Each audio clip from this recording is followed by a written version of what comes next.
북극에 사는 에스키모인들이 어떻게 늑대를 잡는지에 대한 글을 읽은 적이 있습니다. 에스키모인들은 날카로운 칼에 피를 흠뻑 묻혀서 그것을 얼리고 날카로운 칼날이 위를 향하도록 얼어붙은 땅에 그 칼을 파묻어 놓는다고 합니다. 그러면 어디선가 피냄새를 맡은 늑대들이 찾아와서 이제 칼날을 혀로 핥기 시작합니다. 그런데 얼어서 무감각해지는 이 늑대의 혓바닥이 그 칼끝을 핥게 될 때 그 칼끝에 의하여 그 혀가 상처를 입게 되고 또 자신의 피도 함께 흘리기 시작합니다. 그리고 자신의 피의 냄새에 또 이끌려서 더욱더 빠른 속도로 칼날을 핥게 됩니다. 늑대는 죽음에 이를 때까지 계속해서 그 피를 핥으며 칼날에 의하여 상처를 입으며 죽음에 이른다고 합니다. 어느 나라의 도축장에서 소를 잘 죽이는 법에 대한 글도 읽은 적이 있습니다. 낯선 환경에 소들이 들어가게 되면 불안과 두려움, 공포 속에 요동하기 때문에 그 소들의 마음을 안정시키기 위해서 아주 만족하고 편안한 환경을 최대한 해주며 이끈다고 합니다. 트럭으로 운반하며 트럭에서 내릴 때 이동하는 통로, 모든 곳에 마치 집에 있는 것처럼 편안한 환경을 만들어준다고 합니다. 이동하는 통로에는 그 어미소가 코를 비벼대는 그 촉감을 느낄 수 있는 그런 장치들까지 준비해서 전혀 불안감을 느끼지 않도록 하면서 이동을 시킨다고 합니다. 그러던 중에 소들이 자신들의 발굽이 땅에 닿지 않는 것도 느끼지 못한 채 도살을 당한다고 합니다.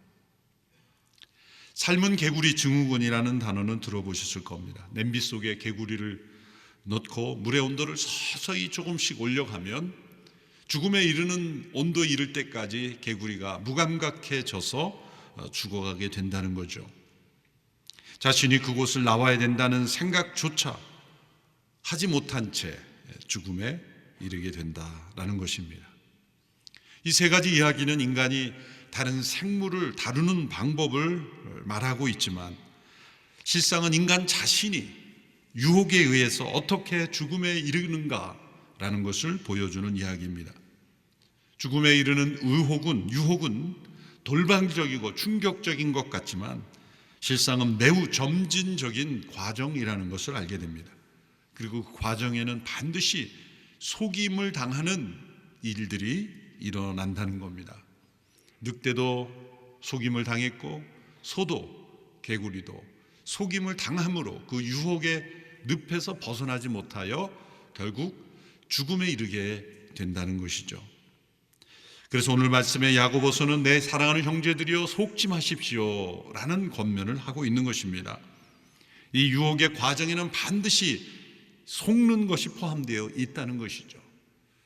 죄와 유혹의 과정에는 반드시 거짓에 의하여 속아 넘어가는 것입니다.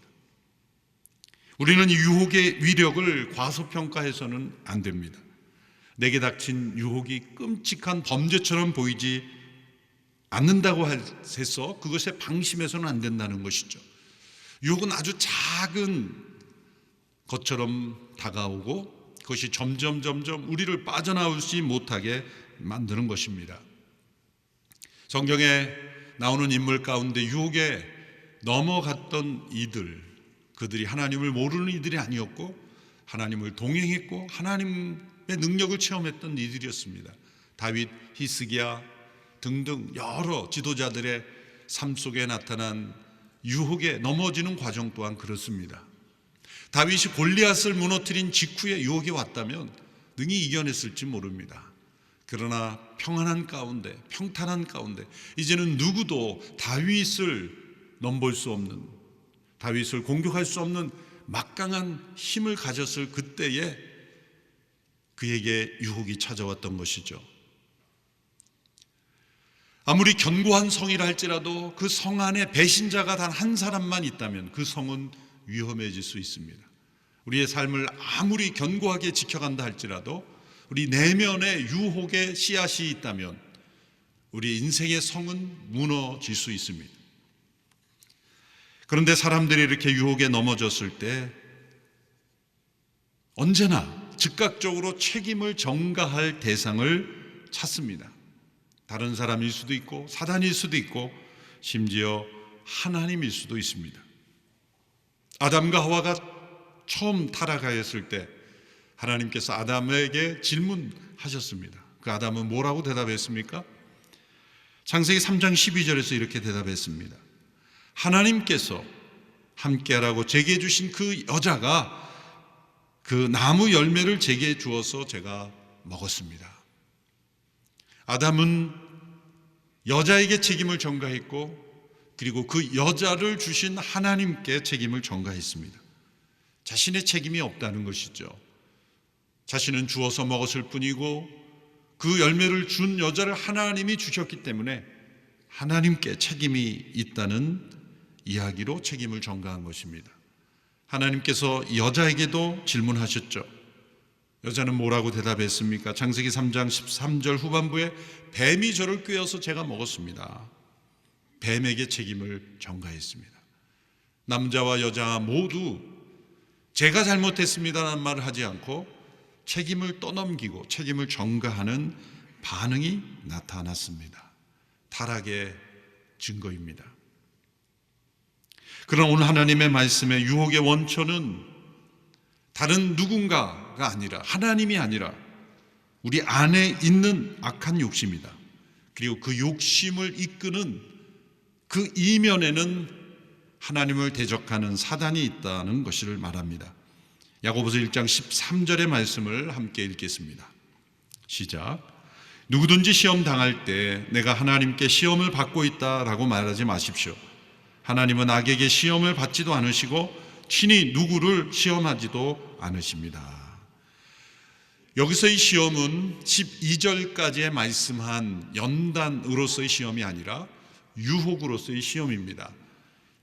야고보서 1장에서 동일한 시험, 페이라스모스라는 이 단어가 12절까지에는 이 테스트 혹은 트라이얼로 번역이 되는 우리의 믿음을 세우는 연단으로서의 시험을 말하였고 13절 이하에서는 우리를 무너뜨리는 유혹, 템테이션으로서의 시험을 말씀하고 있습니다. 그래서 시험이라고 되어 있지만 유혹이라고 번역을 해서 읽는 것이 더 자연스럽습니다.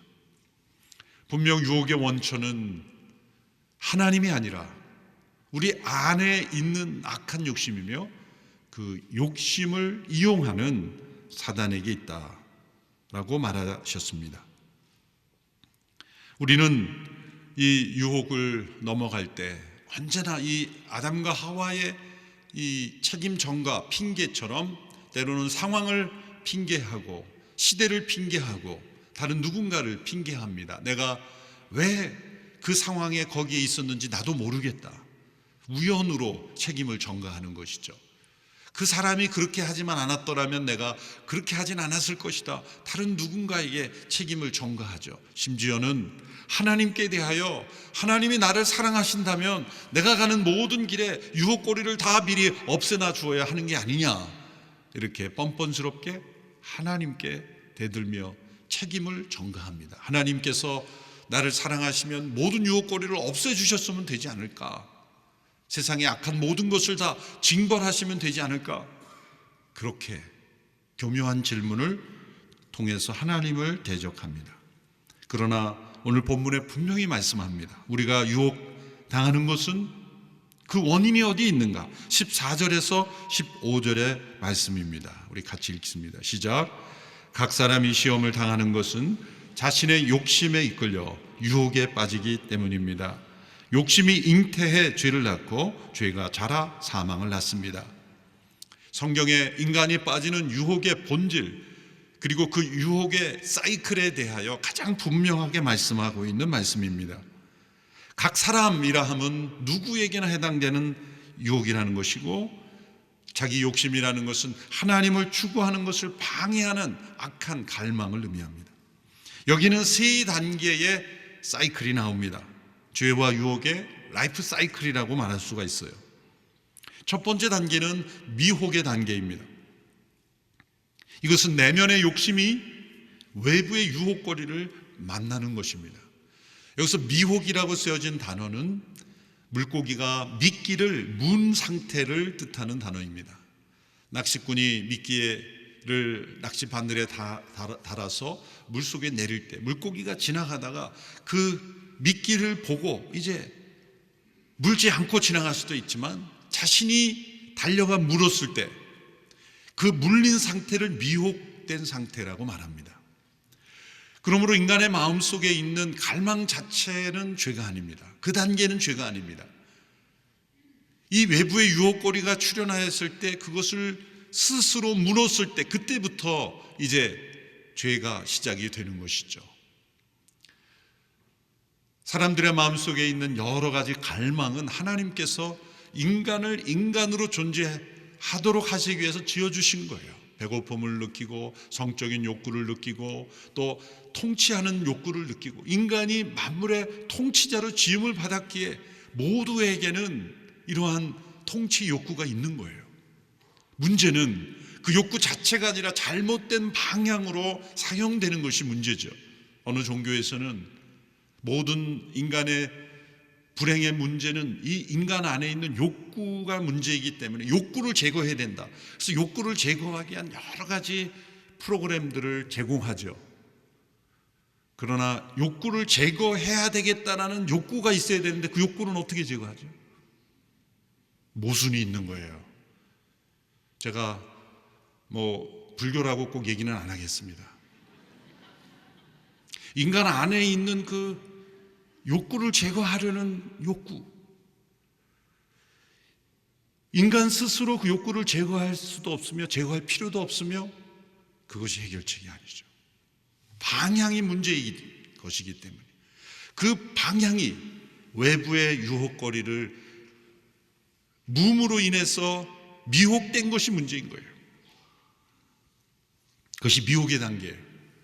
두 번째 단계로 도달하게 되는데 그것은 잉태의 단계입니다. 그것은 욕심이 유혹을 만나 결합하여 죄를 낳는 것입니다. 잉태의 단계. 이 미혹의 단계는 반드시 잉태로 돌아가게 되는데 욕심이 유혹을 만나 결합되어서 잉태라는 단어가 중요해요. 사람이 한 생명을 잉태하면 또 어떤 생물도 잉태하면 그 자라나는 단계가 그 안에 있죠. 생명의 씨앗이 움트게 되면 그것이 자라나 이제 낳는 과정까지가 있는 것처럼 죄악도 마찬가지입니다. 미혹의 단계에서 이제 죄를 낳는 기간까지 품고 있는 단계가 있다는 거예요. 그래서 잉태의 단계가 반드시 있다. 그리고 잉태하여 낳은 그 죄는 반드시 자라게 되어 있다. 다른 어떤 억제되는 그러한 환경이 있지 않으면 그 죄는 자라나서 사망에 이르게 된다. 이 미혹의 단계, 잉태의 단계, 그리고 성장의 단계를 보면은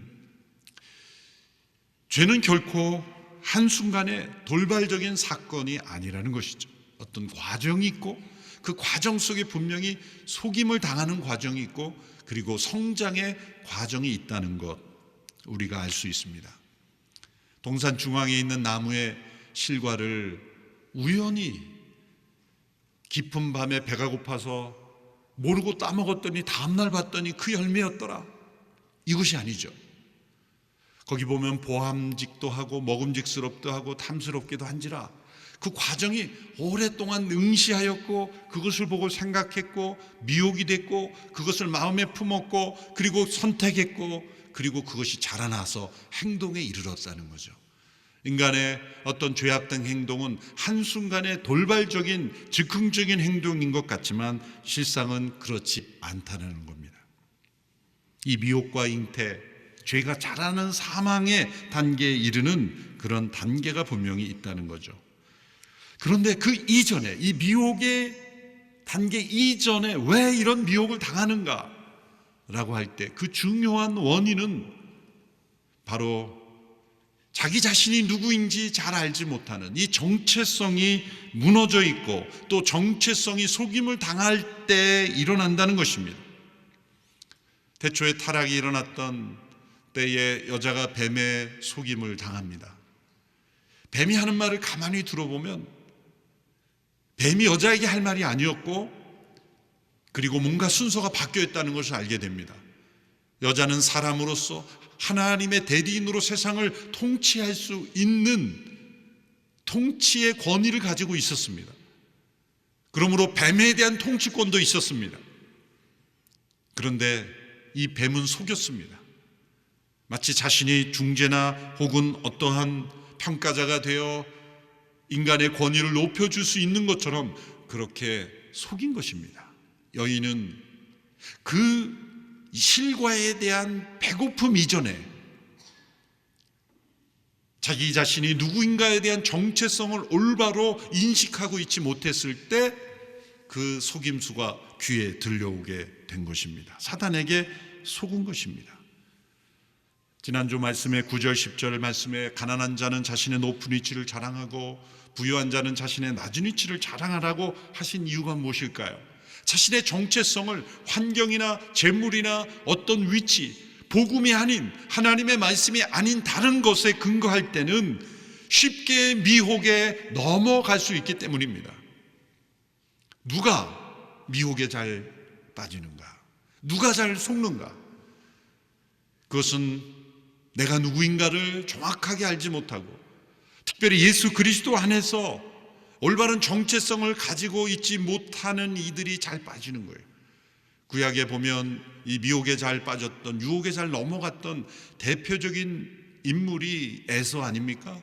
이삭의 아들 에서가 배고픔을 참지 못하여 동생 야곱의 속아 넘어가서 팥죽 한 그릇에 장자권을 팔아넘기는 이러한 경솔한 행동을 하게 된 배경이 무엇입니까? 왜 그는 이 배고픔을 유독 이기지 못하는 그렇게 충동적인 인간이 되었습니까? 그것은 그가 들로 산으로 사냥을 좋아하는 그런 사람이 되었는데 왜 그가 들로 산으로 사냥을 좋아하게 되었습니까? 그것은 그의 아버지의 문제로부터 비롯되는 거예요.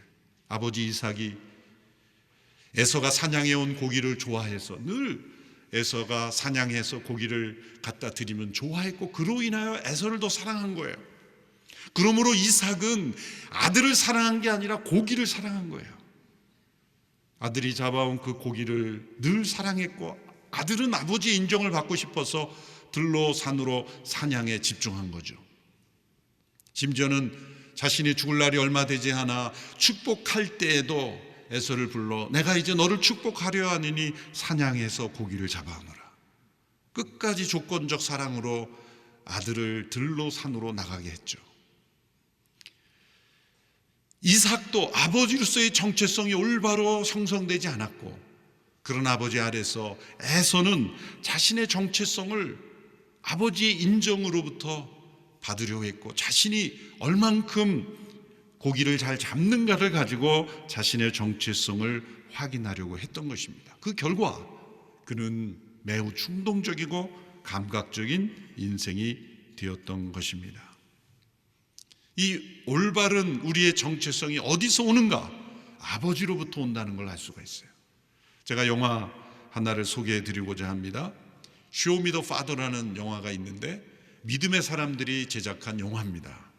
영화사로부터 제가 어떤 부탁도 받은 적이 없습니다. Show Me the Father 꼭 여러분들이 TV에서 영화 다시 보기로 불러와서 가족과 함께 오늘 저녁 볼 수 있게 되기를 바랍니다. 아버지의 영향력과 그 아버지에 대한 잘못된 인식이 있을 때 그것이 어떻게 영향을 미치는가를 다큐 형식으로 실제 가정의 이야기를 통해서 알려주게 되는 것인데요. 바로 이렇게 유혹에 쉽게 넘어가게 된 이유가 바로 정체성의 문제이고, 그리고 아버지와의 관계 속에서 정체성이 확립되지 못했기 때문이다. 그러면 우리는 어떻게 이 유혹을 이길 수 있고 물리칠 수 있는 근거는 무엇인가? 예수 그리스도 안에서 우리가 올바른 정체성을 우리가 가질 수 있기 때문이에요. 예수님께서 광야의 유혹을 받으셨을 때 어떻게 유혹을 이기셨을까요? 능력으로 이기셨습니까? 광야의 유혹의 본질은 무엇입니까? 세 가지 유혹이 있었죠. 배고픔 속에서 돌을 빵으로 만들라는 유혹, 성전 꼭대기에서 뛰어내려 천사들을 불러 보호를 받으라는 능력, 그리고 산 꼭대기에 올라가 사단에게 협조하면, 사단에게 절하면 천하만국의 통치권을 주겠다라는 그런 유혹이었어요. 유혹의 본질은 무엇입니까? 하나님 아버지와의 관계를 끊는 것입니다. 아버지의 공급하심 없이 스스로 공급자가 되라. 아버지의 보호하심 없이 아버지의 능력만 이용하여 천사만 불러서 자신을 보호하라. 스스로 영광을 차지하자. 아버지의 영광을 가로채서 사단과 그 영광을 함께 나누자. 핵심은 아버지와의 관계를 끊는 것이었습니다. 예수님이 그 시험을 어떻게 이기셨습니까? 물론 말씀을 이용해서 그 사단의 유혹을 이겼죠. 그런데 그 말씀을 이용하는 예수님의 마음에는 무엇이 있었어요? 아버지에 대한 신뢰가 있었어요. 그리고 신뢰는 어디에서 왔습니까? 그 유혹에 받기 이전에 요단강에서 세례를 받으신 이후에 올라오셨을 때 음성이 들려왔습니다. 아버지의 음성. 이는 내 사랑하는 아들이요 내 기뻐하는 자라.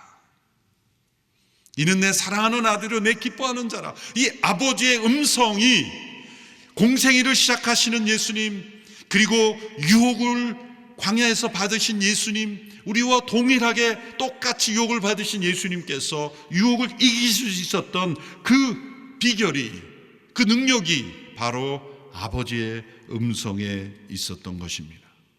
그 아버지의 음성으로 예수님은 그 모든 유혹을 이길 수가 있었습니다. 그러므로 우리도 유혹을 이길 수 있는 첫 번째 걸음, 이 미혹의 단계에 들어가면 이미 미끼를 물었기 때문에 끌려가게 돼 있어요. 미혹된 상태에서 죄로 넘어가지 않기란 거의 불가능에 가까워요. 그럼 미혹 자체에 들어가지 않아야 돼요. 그러려면 어떻게 해야 됩니까? 올바른 정체성 위에 있어야 돼요. 유혹거리를 분별할 수 있어야 돼요. 유혹에 이끌리지 않을 수 있는 그 무엇이 우리에게 있어야 됩니다. 그것은 어디서 나옵니까?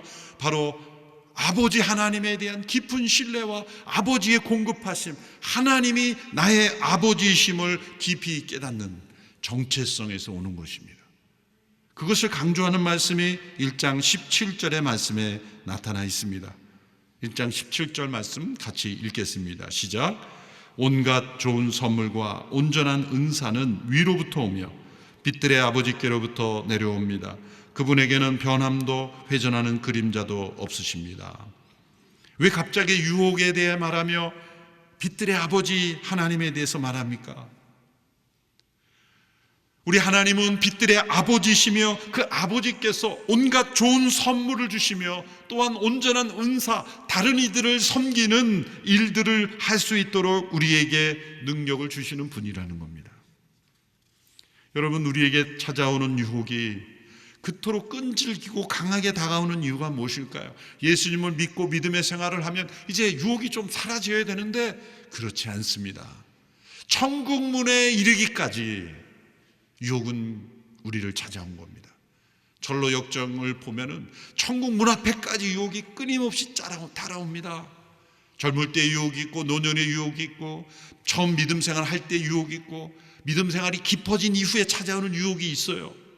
어떤 분은 그렇게 말하는 분이 계십니까? 저는 지금까지 믿음 생활하면서 한 번도 유혹을 받아본 적이 없습니다. 둘 중에 하나예요. 예수님처럼 완전해졌든지 아니면 믿음으로 들어오지 않은 거였든지. 아직도 세상과 하나 되면 유혹이 필요 없어요. 왜? 그 자체의 몸을 담고 있는데 뭐 유혹이라고 느낄 만한 게 없는 거죠. 왜 유혹이 그토록 우리를 포기하지 않고 다가오는 것입니까? 그것은 우리가 궁극적인 대상이 아니기 때문이에요. 아버지의 자녀된 우리들을 무너뜨림으로 아버지의 영광을 무너뜨리고 아버지의 나라를 공격하고 아버지의 통치를 방해하는 것이 악의 영들의 궁극적인 목적이기 때문이에요. 그래서 우선은 아버지의 자녀를 무너뜨림으로 아버지의 나라를 공격하려고 하는 것이죠. 아버지의 우리의 뜻을 따라 순종하고 아버지를 닮아가는 자녀들이 많아질수록 사단은 이 세상에 영향력을 미칠 수가 없기 때문입니다. 그래서 못 참는 겁니다. 그래서 예수님을 잘 믿으면 유혹이 사라질 것이라고 생각하면 안 되고 또 다른 형태의 유혹이 찾아온다라고 생각하고 있어야 되는 거예요. 교회에서 직분을 받으면 그때부터 유혹이 풀이가 되는 게 아니라 새로운 유혹이 찾아오는 거예요. 우리 하나님은 빛들의 아버지이십니다. 왜 빛들의 아버지라고 표현했을까요? 아버지는 근원이죠. 존재의 근원이요, 공급자입니다. 이 세상에 존재하는 것의 가장 중심적인 핵심이 무엇일까요? 고대 철학자는 그것을 물이라 그러고 불이라 그러고 여러 가지로 표현했죠. 흙이라 그러고 고대 철학, 서양 철학 보면은 물이냐 불이냐 흙이냐 뭐 이런 거 갖고 철학적으로 따지잖아요. 매우 일리가 있는 거예요. 그런데 그 핵심은 빛입니다. 빛이 없으면 아무것도 존재할 수가 없어요. 빛이 생명의 공급이죠. 사람이 어둠 속에서만 몇 개월만 있어도 사람은 건강에 심각한 피해를 받습니다. 빛을 쐬어야, 빛을 받아야 우리 몸의 건강이 회복이 되고 모든 생물들도 빛을 받아야 그 빛으로 광합성 작용을 하고 생명의 작용을 하죠. 놀랍지 않습니까? 그런데 우리가 받는 그 빛은 태양을 통해서 받는 빛인데 태양 자체도 빛의 근원이 아니에요. 발광체일 뿐이에요. 진짜 오리지널 100% 순수한 빛이 우리에게 비치면 우리는 죽습니다. 우리가 감당할 수 없기에 간접으로 그 빛을 주시는 거예요. 그런데 그 빛의 근원은 바로 하나님. 하나님이 빛이시라. 그런데 그 빛의 아버지이신 하나님께서 우리에게 좋은 선물을 주시는 거예요. 이미 우리는 그 선물 속에 살고 있어요. 여러분, 그래서 우울증에 빠진 분들에게 가장 보편적으로 내리는 처방이 뭐죠? 햇빛을 쬐며 많이 걸으라. 이 빛을 가까이 하는 사람들은 몸의 건강이 회복되게 돼 있어요. 골다공증에 심하게 걸린 분들은 뜨거운 이 일광욕을 하면은 그 비타민 D가 많이 형성이 돼서 뼈가 튼튼해진다 그러죠. 우리의 몸 건강도 빛이 가져다 주는 자연의 축복으로 회복이 돼요. 그러나 영적인 영역에서도 우리 영혼의 어두움이 어떻게 벗어날 수 있습니까? 빛이신 하나님 앞에 나갈 때, 요한일서에 우리 하나님은 빛이시라, 그 앞에 모든 것이 다 드러난다. 빛 앞에 어둠은 전혀 있을 수 없다. 숨을 수 없다. 왜 우리가 미혹에 빠집니까? 숨을 수 있다고 착각하기 때문에 속는 겁니다. 빛의 근원이신 하나님 앞에서는 아무것도 숨을 수 없고 숨길 수 없다는 거예요. 죄가 없다 말할 수 없다. 만일 죄가 없다 말하면 거짓말하는 것이다. 하나님은 빛이시기에 우리는 그 빛 앞에 드러나게 되어 있으므로 고백해야 된다. 그래서 예수 그리스도 앞에 우리 죄를 고백하고 자백함을 받아야 된다는 거죠. 빛이신 아버지, 우리의 영과 혼과 육이 빛들의 아버지신 그 아버지 앞에 나갈 때 우리 하나님은 우리를 치유하시고 회복시키시고 예수 그리스도의 피로 우리를 용서하시고 다시 새로운 삶을 살게 하시는 아버지이시라는 거예요. 그 아버지께서 우리에게 주시는 온갖 좋은 선물 중에 최고의 선물은 무엇일까요? 최고의 선물은 무엇일까요? 그것은 우리를 거듭나게 하신 거예요. 18절의 말씀을 우리 같이 함께 읽겠습니다. 시작. 그분은 우리를 창조하신 것 가운데 첫 열매가 되게 하시려고 그분의 뜻을 따라 진리의 말씀으로 우리를 낳으셨습니다. 빛의 아버지신 하나님은 진리의 말씀으로 우리를 낳으셨다. 우리를 재창조하셨다는 겁니다. 거듭나게 하셨다는 겁니다.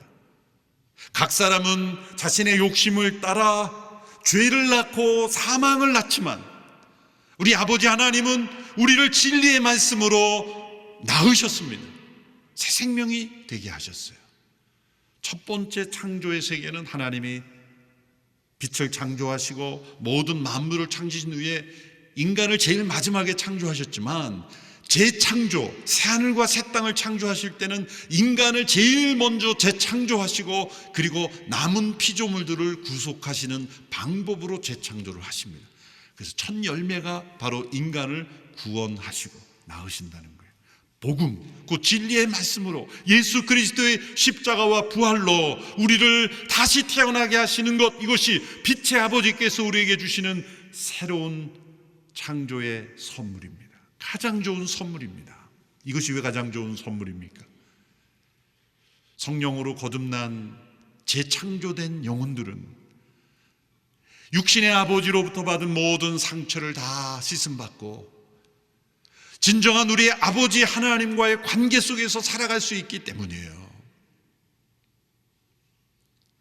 이 세상의 유혹에 가장 많이 빠지는 사람일수록 아버지와의 관계가 심각한 문제가 있어요.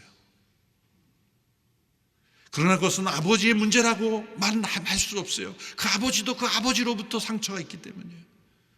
그 아버지도 그 아버지의 아버지로부터 상처가 있기 때문이에요.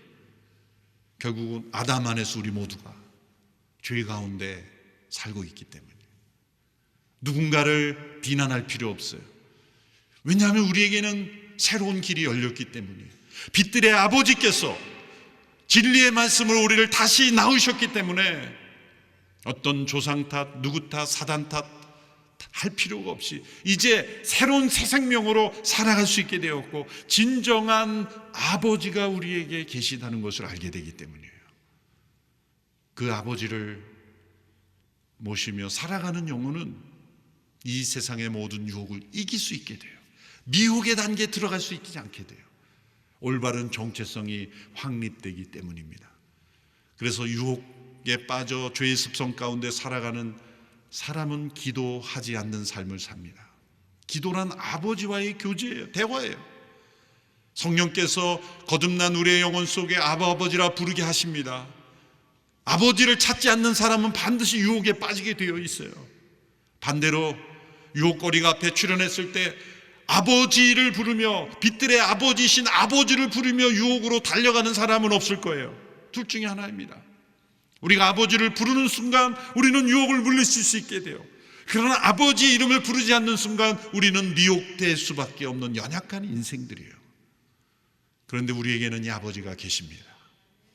우리에게 온갖 좋은 선물을 주시는 아버지, 또한 은사도 주시는 아버지, 우리를 거듭나게 하시고 우리가 그 아버지의 나라에서 살아갈 수 있도록 해주셨기에 우리는 유혹을 능히 이길 수 있음을 믿습니다. 그래서 어떤 사람에게는 물리칠 수 없는 유혹이 되는 것도 아무렇지 않게 이길 수 있는 이유는 뭘까요? 우리에게는 아버지가 계시기 때문이에요. 이 아버지를 만나고 찾고 그리고 동행하는 예수 그리스도 안에 있는 사람들, 그 아버지의 자녀들은 유혹을 물리칠 수가 있습니다. 이 아버지와의 깊은 교제와 사귐 속에 이 세상의 유혹을 능히 이기고 승리하는 주의 백성들이 되기를 축원합니다. 기도하겠습니다. 하나님 아버지, 예수 그리스도를 통해 우리에게 아버지 되어주심이 감사합니다. 이 땅에서의 아버지와의 올바르지 않은 관계 속에 받은 상처와 아픔을 예수 그리스도의 피로 씻어주시고 온전한 아버지로부터 받는 사랑 누리게 하여 주옵소서. 아버지께 주시는 온갖 좋은 선물로 인하여 세상의 모든 미혹을 이기고 유혹을 이기고 승리할 수 있는 주의 백성들 다 되게 하여 주시옵소서. 예수님의 이름으로 기도하옵나이다. 아멘.